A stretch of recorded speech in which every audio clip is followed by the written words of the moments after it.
Hola, hola, quien les habla su profesor Alfonso Puente. Hoy estaremos hablando sobre llegaron los andinos. Táchira, al igual que los demás territorios andinos, habían permanecido relativamente al margen del escenario político y militar de la República de Venezuela. Instaurada a principios de los siglos XIX, este se debió principalmente a que la comunicación con el resto del país se veía comprometida por la deficiente red de carreteras y los precarios medios de transporte. Gracias a su escasa participación en los conflictos armados que atormentaron al resto del país, la región andina experimentó un desarrollo social económico único, beneficiado además por sus condiciones y posición geográfica, que le permitió incrementar la producción de café y poner en marcha relaciones comerciales con Colombia. La Revolución Liberal Restauradora. Cipriano Castro estuvo exiliado en Colombia desde 1892 hasta 1899, tras defender la causa del presidente Raimundo Andueza Palacios, el cual fue derrotada por la revolución legalista de Joaquín Crespo. Desde el vecino país y aprovechando el declive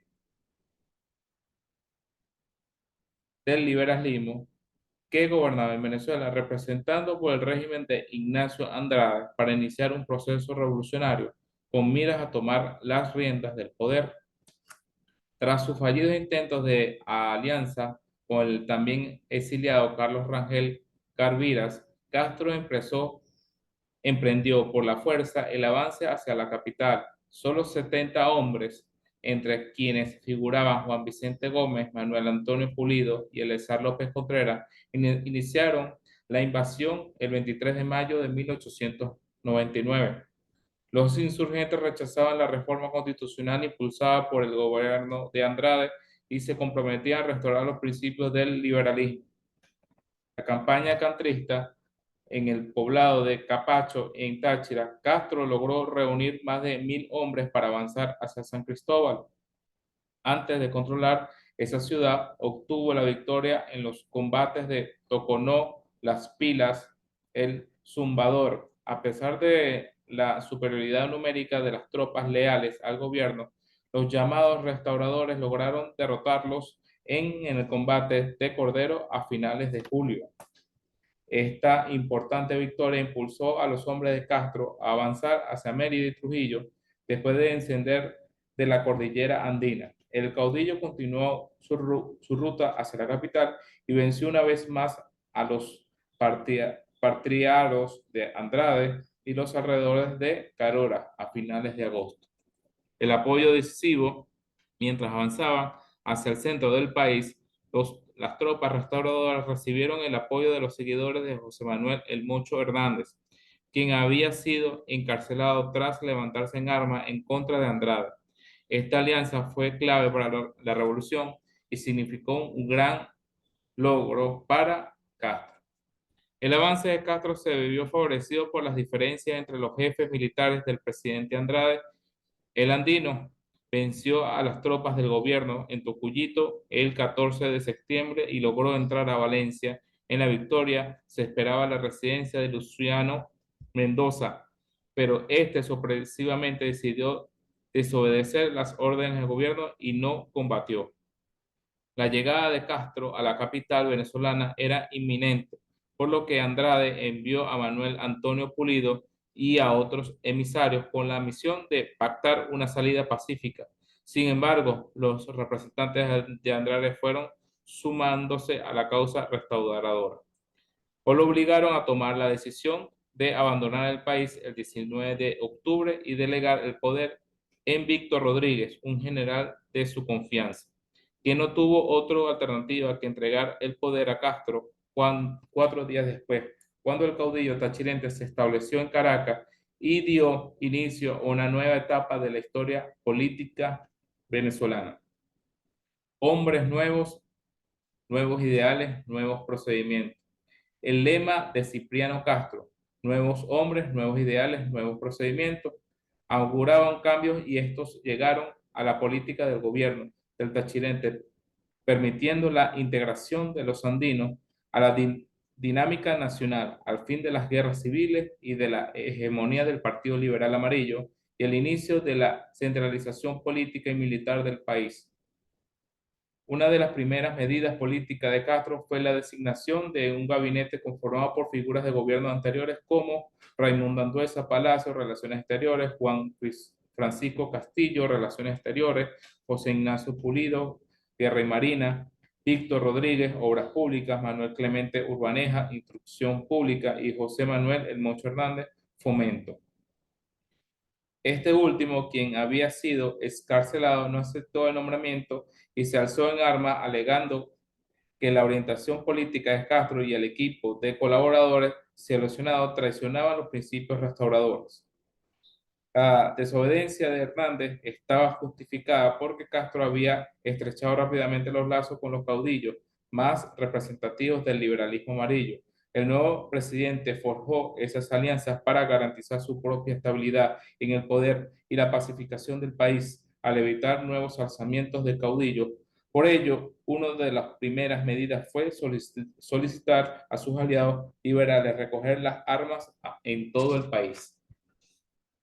El castrismo, el liderazgo de Cipriano Castro, se extendió rápidamente por todo el país. Aquello había sido figuras del Partido Liberal manifestaron su apoyo al presidente. Entre ellos se encontraban José Ovidio Abreu en Portuguesa, José Bellutini en Oriente, Nicolás Rolando en Guayana, Jacinto Lara, Urriera en Lara y Ramón Ayala en Falcón. En cuanto a sus detractores, el más importante de ellos, José Manuel El Mocho Hernández, fue enviado a prisión pocos meses después. El crecimiento del liderazgo castrista se vio fortalecido por la incondicionalidad de sus colaboradores andinos, quienes fueron enviados a distintos puntos del país por objeto de afianzar el modelo político del caudillo. Algunos de estos seguidores fueron Santiago Briceño, José Antonio Dávila, Román Moreno, Celestino Castro Hernández, hermano del presidente, y Juan Vicente Gómez. Estos hombres de confianza, vistos con recelo y acusados de bárbaros por los caudillos desplazados del centro y el oriente, también desempeñaron un importante papel en la conformación del nuevo Partido Restaurador, a través del cual Castro buscó reconocimiento de autoridad como jefe y líder único de la casa. Medidas y reformas del gobierno castristas, elección de una Asamblea Nacional Constituyente que promulgaría la Constitución de 1901, la cual otorgó más poder a Castro y le permitió dirigir acciones militares personalmente. Esta Carta Magna fue reformada 2 años más tarde con la intención de organizar un proceso electoral controlado directamente por el presidente. Primeros pasos para formar un ejército capaz de controlar los alzamientos de los caudillos. Para ello, Castro aumentó el número de tropas de 5.000 hombres a más de 17.000 hombres, además de mejorar sus condiciones y modernizar su equipamiento. Castro también ordenó la modernización de la Armada Nacional, creación de un nuevo Código Civil en 1904 que agregó nuevo y polémico elemento, el divorcio civil. La disolución del matrimonio civil generó la oposición de miembros de la Iglesia Católica y de los sectores más conservadores de la sociedad. El conflicto de los banqueros. Tras tomar el poder, Cipriano Castro reunió a los banqueros más poderosos del país para solicitarles un importante préstamo destinado a financiar las causas restauradoras. Los banqueros se negaron a prestar el dinero al Ejecutivo y Castro ordenó detenerlos y mostrarlos públicamente como presos. Únicamente que otorgaron los créditos solicitados fueron puestos en libertad.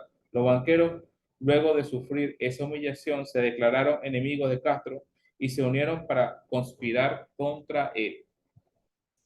La Revolución Liberadora, uno de los principales efectos fue el Manuel Antonio Matos recibió financiamiento de otros banqueros y de otras empresas foráneas para emprender la Revolución Liberadora entre las compañías foráneas.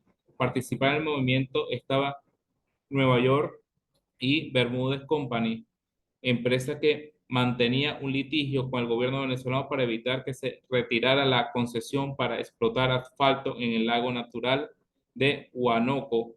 Matos compró un barco y armamento en el extranjero y convocó a todos los caudillos para rechazar la autoridad de Castro, para poner en marcha el movimiento, el cual iniciaría el 19 de abril de 1900, el 19 de diciembre de 1901.